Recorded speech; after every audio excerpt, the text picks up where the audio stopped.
BBC Sounds. Music, radio, podcasts. Good evening. In Touch ranges far and wide tonight.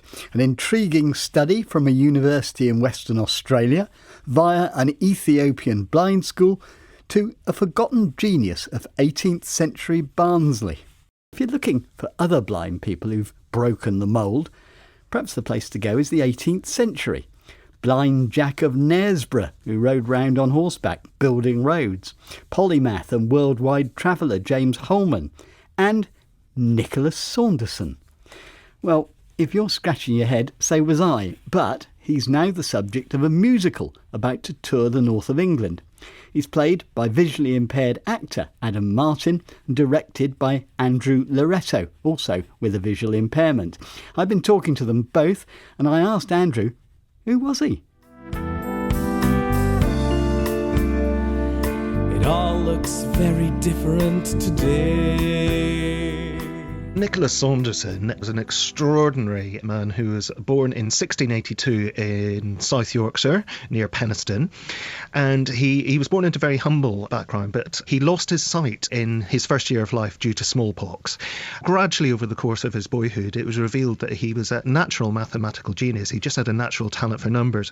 So with support from friends and local tutors, he went on to Cambridge University as a personal tutor of a boyhood friend, and ultimately went on to become Lucasian Professor of Mathematics in 1711, a post previously held by Sir Isaac Newton and in recent years by Stephen Hawking. So, quite an incredible story of the rise of this young man from humble beginnings in Yorkshire. Let me bring in Adam Martyn, because you're playing him. So Yes. How did you approach this larger-than-life character? I mean, obviously, when you first hear about the circumstances that Nicholas was under, of course, as Andrew just said, he lost his eyes to smallpox, and I'm visually impaired myself, but obviously I still retain some sight. So I think the biggest challenge for me at first was, as an actor, I need to try and give this performance of a blind person, but in a believable sense, if you know what I mean. Nothing too exaggerated, nothing too stereotypical in a way, because I think that's disingenuine both to people with visual impairment and Nicholas Saunderson as a whole. At the time of recording this, we're in our third week of rehearsal, and it's still an ever-learning process of finding, the nuances of this performance and how to craft it. And you say you don't want to overplay him. You both know what it is to have a visual impairment. I just wonder, how much do you know about being blind in the 18th century?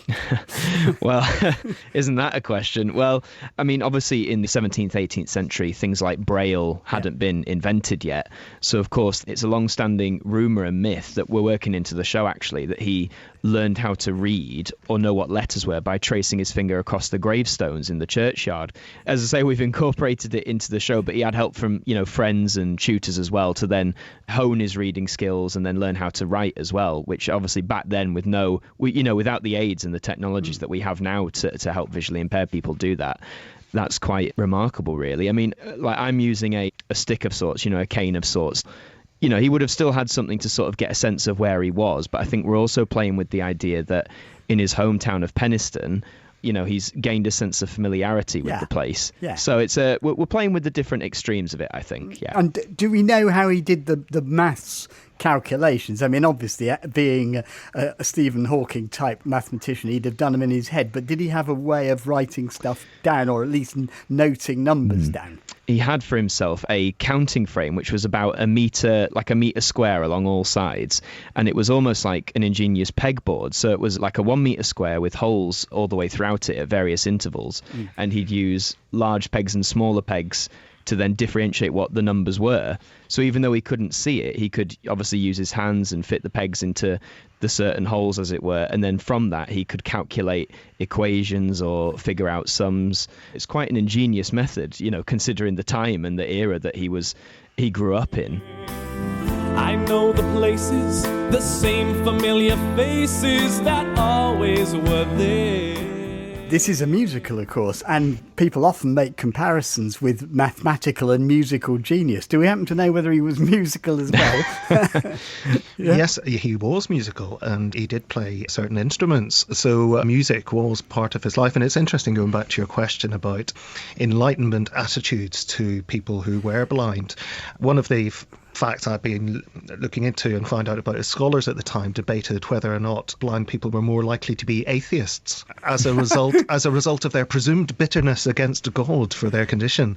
Others would argue that the blind were closer to God because they were spared the burden of earthly distractions because of their blindness. Well, and interestingly, those themes do come up in the show. Now, No Horizon is the title, but how do you avoid the sentimentalising of what was presumably a complicated life? I mean, you know, there's always this whole temptation to make everybody draw in the breath and saying, what an amazing guy. And I guess Nicholas probably wouldn't have thought he was amazing, would he, necessarily? Yeah, I completely understand your point. And I think there are moments in the show where Nicholas, being a Yorkshireman, had that certain sense of Yorkshire bluntness about him. And I think towards himself and other people, you know, I wouldn't say he's completely the victim. In that sense, he's just like any other human being. You know, I don't think we're playing him up to be this, you know, oh, woe is me sort of character. Far from it, I think. We seem to have forgotten about him, and you're trying to put that right. But was he a celebrity at the time, at least locally, do we think?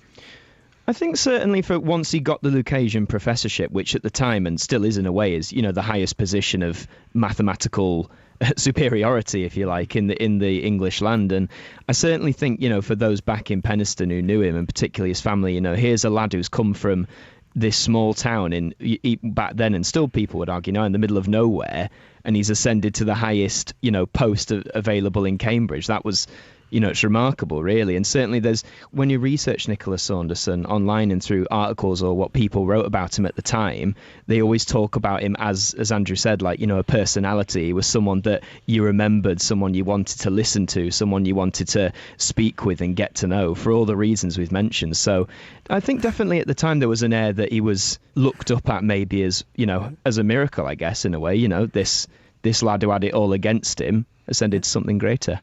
Adam Martyn. And No Horizon is touring the north of England starting on March the 19th. That's it from me, Peter White, producer Kevin Corr and the team. Goodbye.